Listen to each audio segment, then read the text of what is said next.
दोस्तों, माना जाता है कि अगर आप एक बार में 30 पुशअप्स लगा सकते हैं तो आप स्वस्थ हैं।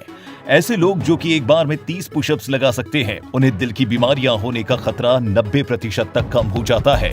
पुशअप्स लगाने से हमारे शरीर को कई तरह के फायदे मिलते हैं। अगर आपने लाइफ में प्लैंक किया हो तो आपको पता होगा कि प्लैंक कितने मुश्किल होते हैं। पुशअप्स प्लैंक का ही मुश्किल वर्जन होते हैं। अब जब बात करेंगे कि अगर आप रोजाना 30 पुशअप्स करते हैं तो आपके शरीर में क्या बदलाव होंगे, पुशअप्स लगाने से शरीर को क्या फायदा मिलता है और सबसे जरूरी, क्या पुशअप्स के कुछ नुकसान भी हैं। लेकिन उससे पहले वीडियो को लाइक कर दीजिए और ऐसी ही ज्ञानवर्धक वीडियो के लिए ज्ञान टीवी को सब्सक्राइब भी कर लीजिए। दोस्तों, अगर नॉर्मल पुशअप की बात करें तो पुशअप करते समय आपका शरीर केवल आपके पैरों की उंगलियों और हथेलियों पर टिका होता है। हथेलियों से शुरुआत करते हैं। पुशअप्स करते समय हथेलियों की मसल्स मजबूत होती हैं। ये वेट लिफ्टिंग जैसा ही होता है, बल्कि इसमें टेंशन उससे भी ज्यादा है। उसके बाद अगर आप पैर की बात करें तो वहां भी आपको मजबूती मिल रही है और आपका जो अंगूठे के पास का हिस्सा है वो मजबूत हो रहा है। अब बात करते हैं उस स्टेज की जब आप पुशअप्स करते हैं। आपकी कोहनी मुड़ती है और सारा फोर्स सेंटर की तरफ आ जाता है। यहां से आपको पुशअप्स का असली फायदा मिलना शुरू होता है। आपकी चेस्ट से लेकर आपकी बैक तक मसल्स की एक्सरसाइज होती है। अगर बेली फैट है तो बेली फैट पर सीधा असर पड़े करते हैं। अगर आप रोज 30 पुशअप्स करते हैं तो आप 300 कैलोरी तक बर्न कर सकते हैं। ये तो था पुशअप्स का प्रोसीजर। अब बात करते हैं उससे होने वाली कुछ ऐसे ही फायदों की जो पुशअप्स को बनाते हैं कंप्लीट एक्सरसाइज। इन बेनिफिट्स के बाद डिस्कस करेंगे कुछ ऐसे लॉसेस की जो कि आपको पुशअप्स के दौरान हो सकते हैं। पहला, कंप्लीट एक्सरसाइज। पुशअप करने से आपकी कंप्लीट एक्सरसाइज होगी, हालांकि ये आधा सच है। दरअसल पुशअप करने से अपर बॉडी की तो पूरी एक्सरसाइज हो जाती है, लेकिन लोअर बॉडी पर उतना फायदा नहीं हो पाता। आपके कंधों से लेकर एब्स और बेली फैट पुशअप्स का फायदा हर तरफ। अगर आप रोजाना 30 पुशअप कर रहे हैं और एक औसत फिट बॉडी चाहते हैं तो आपको और कोई कसरत करने की जरूरत ही नहीं है। पुशअप से ही आपका काम हो जाएगा। दूसरा, बैलेंस। पुशअप करते समय आप केवल अपने अंगूठों और हथेलियों पर खड़े रहते हैं। ऐसा करने से आपका बैलेंस कमाल का बन जाता है। इससे आपके सीधे खड़े रहने में काफी मदद मिलती है। इस बैलेंस का सीधा फायदा आपको अपनी डेली लाइफ में देखने को मिलेगा। तीसरा, मसल्स डेंसिटी। पुशअप करते समय मसल के अंदर जो सेल्स होती है वो टूटती हैं और उसके बाद उनकी जगह पर नई सेल्स बनती है। मसल्स बिल्ड करने का तरीका कुछ इसी तरह से काम करता है। हम एक्सरसाइज करते हैं ताकि सेल्स को तोड़ सकें और डाइट लेते हैं ताकि टूटी हुई मसल्स को ग्रो कर सकें।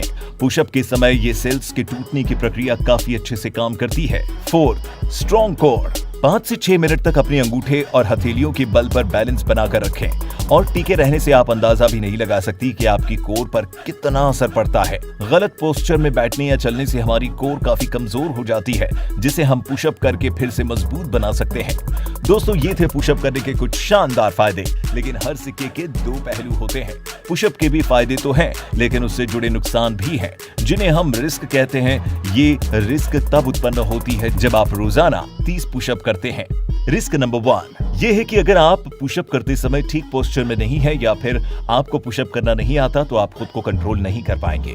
पुशअप करते समय शरीर में एक नियंत्रण का होना बहुत जरूरी होता है, जो कि टेंशन और रिलैक्सेशन के बीच बैलेंस बनाकर चले। अगर आपका पोस्चर सही नहीं है तो आप लंबे समय तक के लिए खुद को चोटिल कर सकते हैं और ऐसा होने के बाद आप कभी एक्सरसाइज नहीं कर पाएंगे। तो अगर आप एक्सरसाइज करना चाहते हैं तो खुद को फिट रखना चाहते हैं तो साथ ही पुशअप करते समय अपने पोस्चर पर बहुत ध्यान दीजिए। यह आपका आगे का जीवन निर्धारित कर सकता है। आपको लगा कि वीडियो में बताया गया है कि एक बार 30 से 40 पुशअप करने से लगभग 300 कैलोरी तक बर्न की जा सकती है। अब आपको यहाँ पर एक बात समझनी है कि आपका शरीर कोई मैथ्स नहीं है।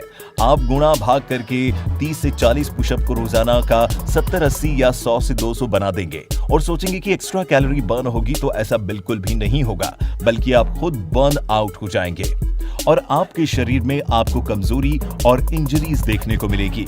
इस बात को याद रखिए कि सेल्स के टूटने के बाद नई सेल्स बनने में और परफॉर्मेंस के प्रोसीजर में समय लगता है, इसलिए आपको अपने शरीर को प्रॉपर रेस्ट देना है। रिस्क नंबर 3, अगर आप इस रिस्क का सामना करते हैं तो आपको इसका मतलब ये होगा कि आपकी मेहनत सफल हो रही है। ये रिस्क है प्लैटियम इफेक्ट। इस इफेक्ट में होता यह है कि हमारा शरीर हमारे रूटीन को अडॉप्ट कर लेता है।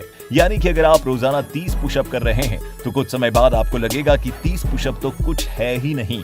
ऐसे में चैलेंज को बढ़ाइए और पुशअप की संख्या को 40 के पार ले जाइए और इसी तरह हर 10-15 दिन में रिव्यू करके आप पुशअप की संख्या घटा और बढ़ा सकते हैं। अब बात करते हैं उन टिप्स की जो पुशअप करते समय आपको ध्यान रखनी चाहिए। टिप नंबर 1, अपने पोस्चर पर ध्यान दें। जितना अधिक हो सके चेक करने की कोशिश करें कि आप सही पोस्चर में एक्सरसाइज कर रहे हैं या नहीं। अगर आपके पास किसी ट्रेनर का एक्सेस नहीं है तो आप अपनी वीडियो बनाकर फेसबुक पर अपलोड करके राय मांग सकते हैं। फेसबुक पर कई सारे ऐसे ग्रुप हैं जहां पर फिटनेस एक्सपर्ट्स खुद वीडियो को चेक आउट करते हैं और सलाह देते हैं। टिप नंबर 2, कहा जाता है कि अति ही अंत है, इसीलिए अत्यधिक पुशअप ना करें। पहले एक रूटीन बनाएं और चाहे वो 10 पुशअप प्रतिदिन का ही रूटीन क्यों ना हो और उस रूटीन से खुद को स्टिक करें। 10 से 15 दिन चलाने के बाद ही रूटीन का बदलाव करें। अपने शरीर पर एक बार में बोझ डालना बहुत दिक्कत भरा हो सकता है और इससे आपको बहुत सारी इंजरीज भी हो सकती है। टिप नंबर 3, कई लोग ऐसे होते हैं जो कि एक भी पुशअप नहीं कर पाते और एक भी पुशअप ना कर पाने के कारण वो गिव अप कर देते हैं। अगर आप एक भी पुशअप नहीं कर पा रहे हैं तो भी आपको निराश होने की जरूरत नहीं है। पुशअप को प्लैंक का एक्सटेंडेड वर्जन माना जाता है जो कि प्लैंक से ज्यादा मुश्किल होता है। अगर आप पुशअप नहीं कर पा रहे हैं तो प्लैंक करना शुरू करिए। 1 से 1.5 महीने तक प्लैंक करने से आपकी कोहनी और हथेलियों के बीच का हिस्सा मजबूत होगा और आप देखेंगे कि आप पुशअप कर पा रहे हैं। टिप नंबर 4, ये आखिरी टिप है और ये काफी जरूरी भी है।